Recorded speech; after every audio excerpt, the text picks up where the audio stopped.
Hari Om. We start with a prayer.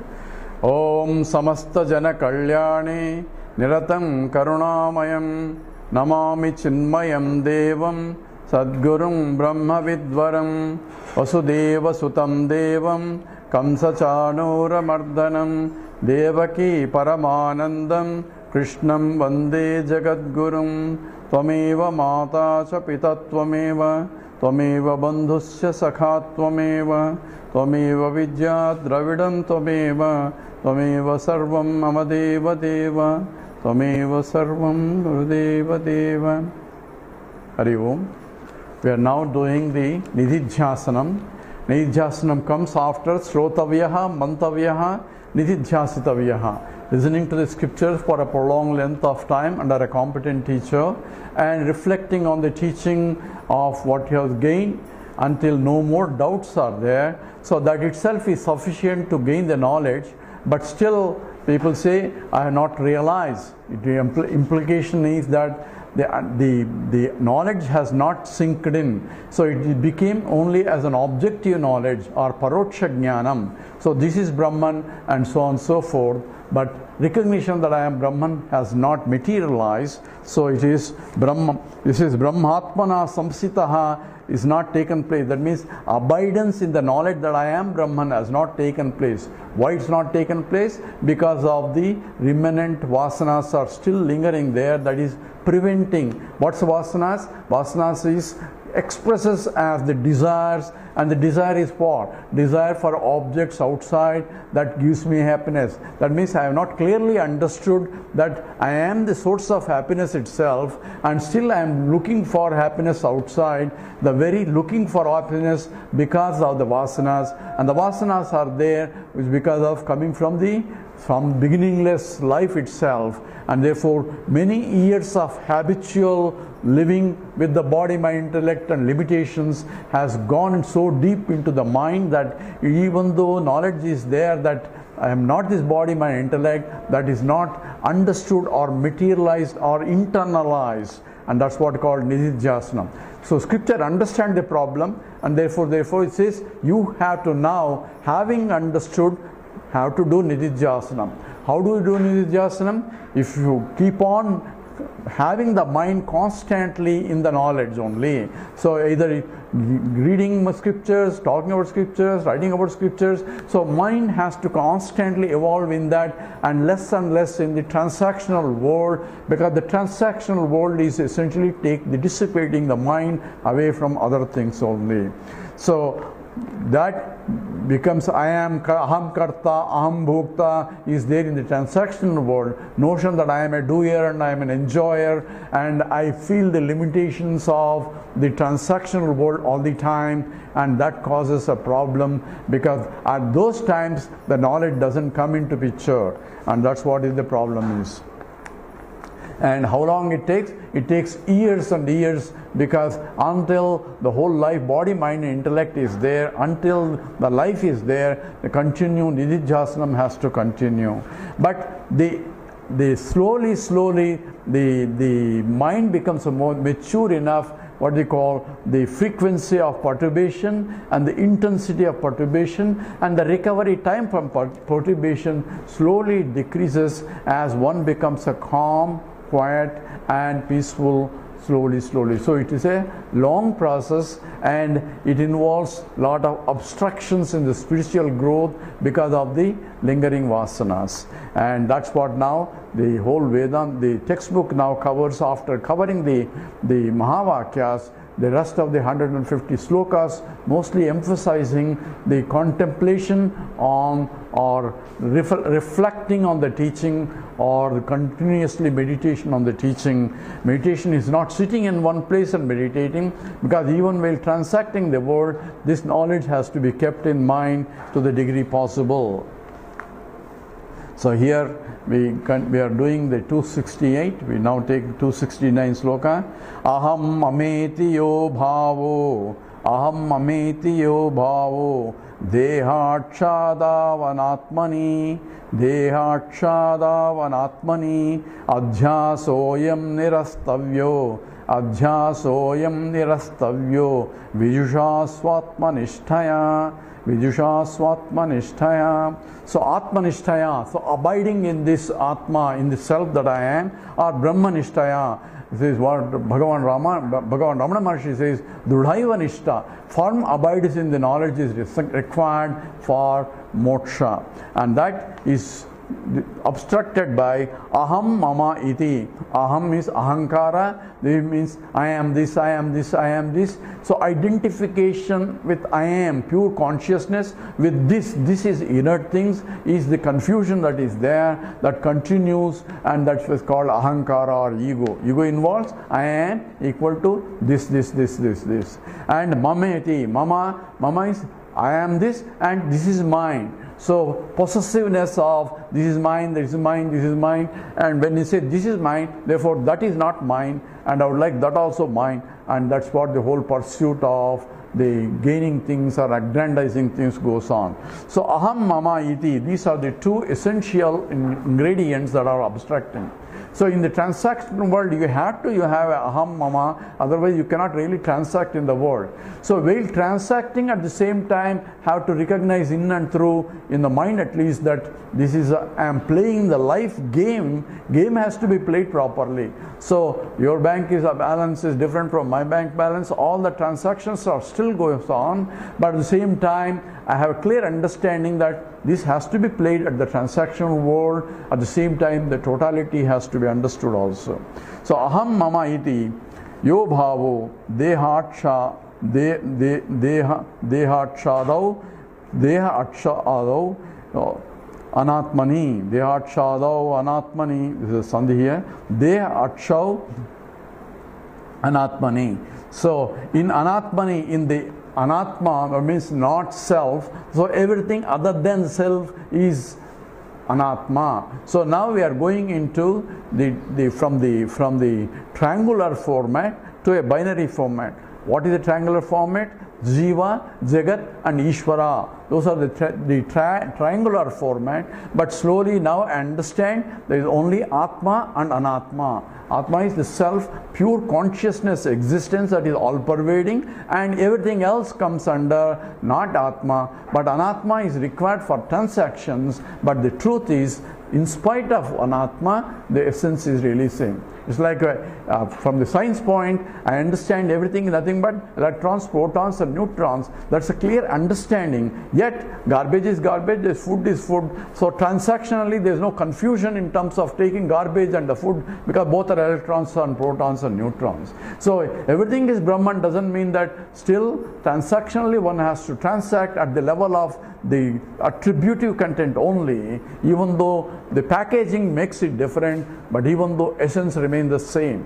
That understanding, looking at the essence while transacting difference, is essentially what is required. So ring is different, bangle is different, necklace is different, bracelets are different. Transactionally the utility of each one is different, limitations of each one is different, but in and through the differences I should still see oneness that pervades of that. Therefore the value of the ring and the bangle and the necklace doesn't depend upon the name ring and the bangle, it depends upon how much gold it is. So in the same way I had to have the clear understanding of the essence that pervades, and Vedanta says essence is nothing but pure existent consciousness alone, which is imperceptible, and what is perceptible is only Namarupam, and therefore the names and forms only that I had to give for transactions. Names, ring is, utility of ring is different from a bangle, at the same time ring is same as bangle from the point of essence. Both need to be understood. So aham mama iti.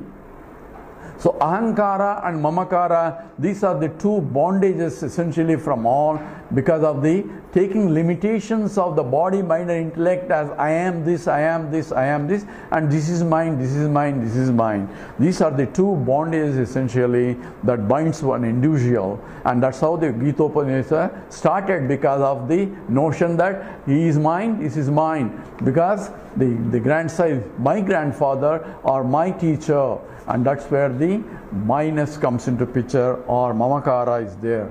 So aham mama iti. essentially yo bhavaha. So that bhava, that those feelings essentially are the problems at the level of deha, aksha, adav. Deha at the level of body. So at the forms of physical, starting from a physical body, this is because this is body is one thing, and this is my body is one thing. I am the body is the third one. So this is a three levels of identifications. One is this is mine, and then I am this. Both are involved in the body level, and therefore problems at the body level become so intense as one ages, and then therefore the problems of the body becomes intense, and I cannot concentrate on anything else, and that's because of the bondage of the body itself. So deha, aksha is the eyes, but is the eyes extra, etc. It means essentially all sense organs, not only sense, the jnanendriyas and karmendriyas, and adav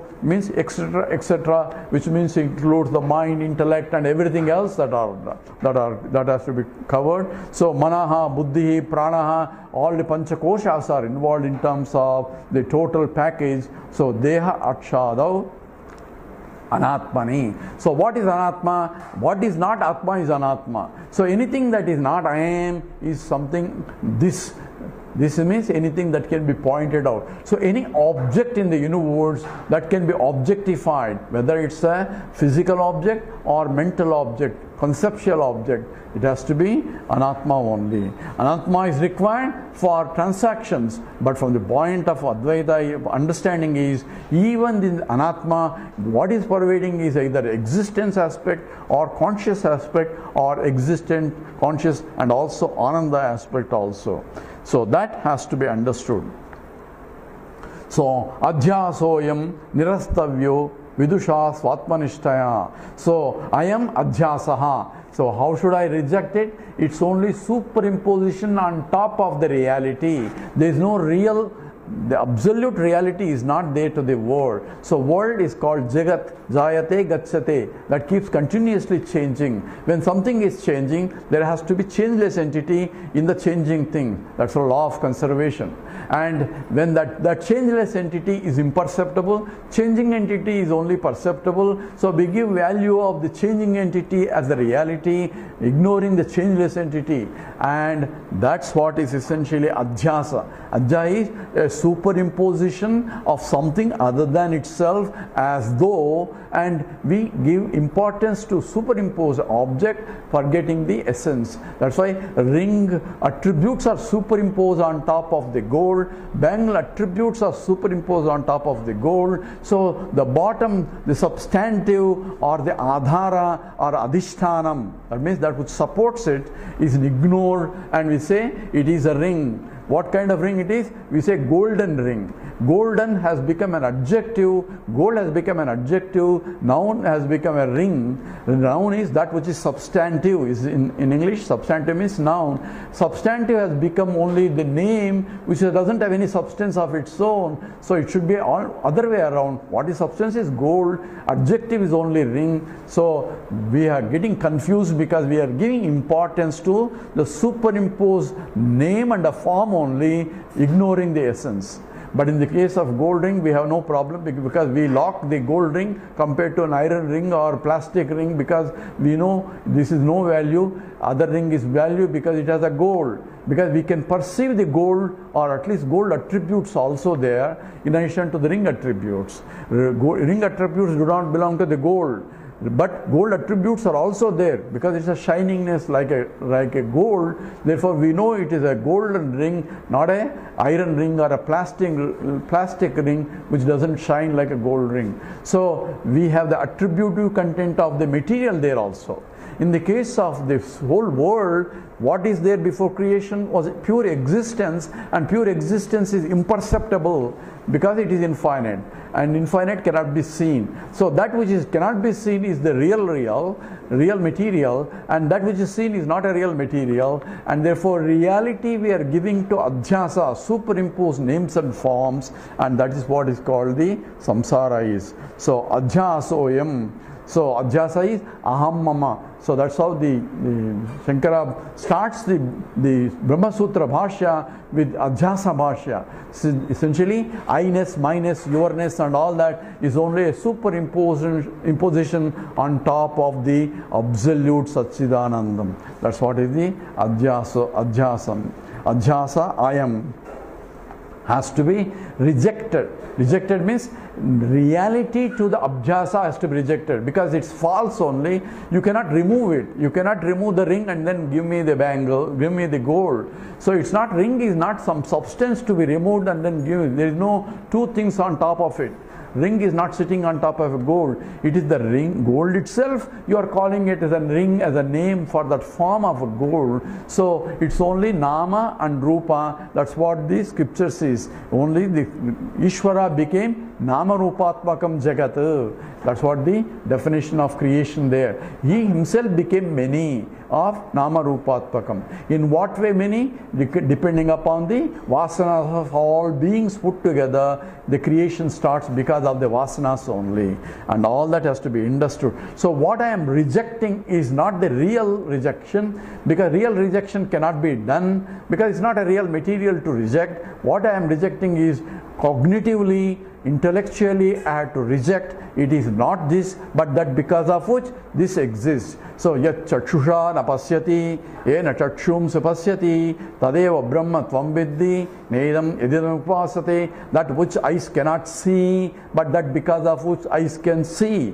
Therefore there is a consciousness that because of which I can see something. So that has to be recognized, and what I see is only the attributive content of the materials only. That is only adhyasa. So here adhyasa I am nirastaha, nirastavyaha. It has to be rejected. Tavya means it has to be a vidhivakyam. That means you have to reject the superficial attributive content for recognizing the reality of the object. So what is that's called a delusion. We have two words, illusion and a delusion. Illusion is seeing the plurality is illusion, but delusion is seeing the plurality that is seen is a reality, is a delusion. So what I am rejecting is only the reality that I am superimposing of that. Is it not real? It is real enough to transact, but not real enough for absolutely real. That's what is called mithya. So essentially mithya was defined by Madhusudana Saraswati in the Advaita Siddhi. Says Pratipanno Padau Abhava Pratyogitvam Mithyatvam. So that means there is no substance of that material in the substance you are calling it. In other words, there is no ring material in the ring. There is no the bangle material in the bangle. There is no necklace material in the necklace. So you call the padam is there. There is no padartham. Same way, the scripture says now as a pramana, as a means of knowledge, the whole world is nothing but only name and a form. There is no real material there. So even though we say there is a real iron and a real bangle and a real material, real gold and these are materials, they are also called, because when I go to a dream state and a deep sleep state, none of them are there. So I can dismiss the whole world itself. I cannot dismiss the reality. I can only dismiss the superimposed attributive contents only. Therefore that has to be understood. So adhyasoyam nirastavyaha vidusha swatvanishtaya. So this atmanishtaya, by abiding in one's own self, vidusha, the wise people, nirastavya, they reject the superficial content as not really real, but only transactionally real. That's what is called mithya. Mithya means sadasat vilakshanam mithya. It is neither real, not unreal. It's neither real, because real is that which is defined as trikala abhaditam, that which remains the same in all periods of time. What's unreal? That which has no existence at any time. That means just as Vandhya Putraha, son of a barren woman, there is no locus for existence. So what is this world? World doesn't come under reality, doesn't come under unreality also. It's not real because it is changing. So anything that changes cannot be real, and therefore doesn't come under Sat, and it doesn't come under Asat also, because it's experience. So the world is nothing but continuously experiences. Unreal cannot be experienced. Therefore, it is neither Sat nor Asat, and that's called Mithya. And that's what is to be rejected. Rejected is only Adhyasa, the superimposed attributive content of this, the Sajati, Vijati, Swagada Vedas are all attributive content that differentiates one object from other, one person from other. All are Dhruti, body, mind, intellect related to the attributes of the body, attributes of the mind, and attributes of the intellect. And the same way, the whole world too. So Adhyasoyam Nirastavyaha Vidusha Swatmanishtaya. By Atmanishtaya, by abiding in own self. So this is an instruction for us to say, how do I abide myself in that knowledge? I have to constantly, continuously keep this knowledge in mind and keep rejecting the superficial attributes while transacting in the world. Because I cannot but transact in the world. So, Nahika chit kshanamapi jatu tushtasya karma krutu. Krishna says, nobody can remain performing action, whether it's a jnani or a jnani. So, performing action will go on. At the same time, one has to recognize prakrutyeva karmani kriyamanani sarvasaha yah pasyati tadatmanam akartaram sapasyati. Even while transacting, as Krishna says, prakriti evaja karmani sarvani karmani, all actions are done by the prakriti only. So one who knows that prakriti evaja karmani sarvani, so all actions are being done by the prakriti, recognition of that is what is called jnanam. And that has to be understood. So Adhyasoyam Nirastavyo Vidusha Swatmanishtaya. This is what is called Atmanishta or Drudhaivanishta, where it takes years and years after knowledge also, even after knowing Aham Brahmasmi and Vedanta study, it takes years because of the lingering vasanas that are there. And how long it takes? Depending upon the intensity of those vasanas, and because these are habitual notions that are developed by many lives and lives, so one does not immediately transform due to this. And that has to be constant practice of this. So it is abhyasena tu kaunteya vairagyena cha krishnate. So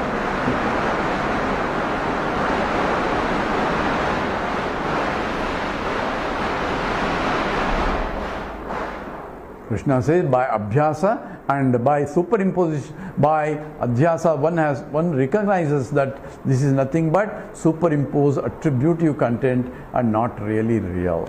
This will continue later with the nididhyasana in the next talk. Om Purnamada Purnamidam Purnat Purnamudachyate Purnasya Purnamadaya Purnameva Vasishyate. Om Shanti Shanti Shanti. Harihi Om Sri Gurubhyo Namaha.